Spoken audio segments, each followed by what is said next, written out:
సుమారుగా 10 సంవత్సరాల క్రితం దోమకొండ అనే ప్రాంతానికి నేను వెళ్ళాను. Church dedication. ఆ చర్చ్ డెడికేషన్లో సాక్ష్యం చెప్పడానికి దోమకొండలో గవర్నమెంట్ స్కూల్లో టీచర్గా పనిచేస్తున్న ఒక టీచర్ గారు వచ్చారు. ఆ తల్లి సాక్ష్యం చెప్తూ ఉంది. ఎలా సాక్ష్యం చెప్తుందో తెలుసా? నేను హైదరాబాద్ బోయినపల్లిలో ఉంటాను. దోమకొండ ప్రాంతానికి రావటానికి సుమారుగా 2.5 గంటల ప్రయాణం. కొన్ని సంవత్సరాల క్రితం నుంచి ఈ ప్రాంతం వైపు నేను ప్రయాణం చేస్తూ వస్తున్నాను. ఓ 10 సంవత్సరాల క్రితం ఈ ప్రాంతాల్లో ఎక్కడ వెతికినా ఒక్క మందిరం కూడా నాకు కనపడలా.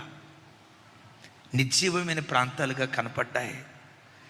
ఏ ఊరు వచ్చినా, దేవా ఈ ఊరిలో చర్చ్ ఉందా, ఈ ఊరిలో నిన్ను నమ్ముకున్న బిడ్డలు ఉన్నారా, వెతుకుతూ ఉంటా. బస్సులో కూర్చున్న 1.5 సేపు, దేవా రామాయంపేట వచ్చింది, ఒక చర్చి కూడా లేదయ్యా. ఈ ప్రాంతాల్లో మందిరాలు కట్టబడేటట్లుగా, ప్రజలు నీ తట్టు తిరిగేటట్లుగా సాతాను మూసిన ద్వారాలు తెరవా, ఏడుస్తూ ప్రార్థన చేసిందట. అది దాటి కొంచెం ముందుకు వస్తే తోఫ్రాన్, అయ్యా తోఫ్రాన్ వచ్చా, ఈ ఊరంతా చూస్తావన్న బోతద్దం పెట్టి వెతికిన ఒక్క చర్చి కూడా లేదయ్యా. అయ్యా ఈ ఊరిలో మందిరం కట్టబడేటట్లుగా అద్భుతమైన ద్వారాలు తెరవా, అయ్యా సహాయం చేయవా, అయ్యా అయ్యా అని ఏడుస్తూ ప్రార్థన చేసేదాన్ని. బస్సులో ప్రయాణమై వెళ్ళి వచ్చేటప్పుడు 10 సంవత్సరాలు ప్రార్థన చేశా. దేవుని మహా గొప్ప కృప, ఈరోజు ఇదే ప్రాంతాలు చూస్తూ ఉంటే ఈరోజు మందిరము లేని గ్రామం ఒక్కటి కూడా లేదు. ప్రతి గ్రామంలో మందిరాలు కట్టబడ్డాయి. ప్రార్థించే మనసు నీకు ఉండాలే కానీ చెరసాల కూడా దేవుని మందిరంగా మార్చుకోగలుగుతాం.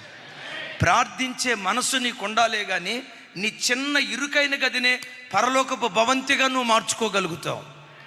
క్రైస్తవుడు అప్పుడప్పుడు ఉదయం ఒకసారి, మధ్యాహ్నం సాయంత్రం ఒకసారి కాదు, ఆత్మ వలన ప్రతి సమయంలో ప్రార్థించేవారిగా ఉండాలి.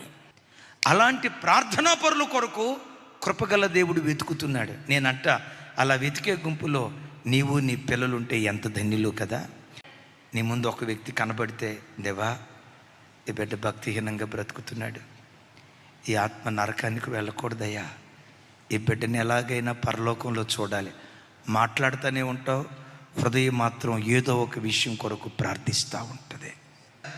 సముద్రంలో ప్రయాణమే వెళ్ళే వాడెప్పుడు ఖాళీగా వెళ్ళదు, బరువులు మోసుకుంటూ వెళ్తుంది. క్రైస్తవుడు కదిలేటప్పుడు హృదయ భారంతో కదిలేటువంటి వాడై ఉండాలి.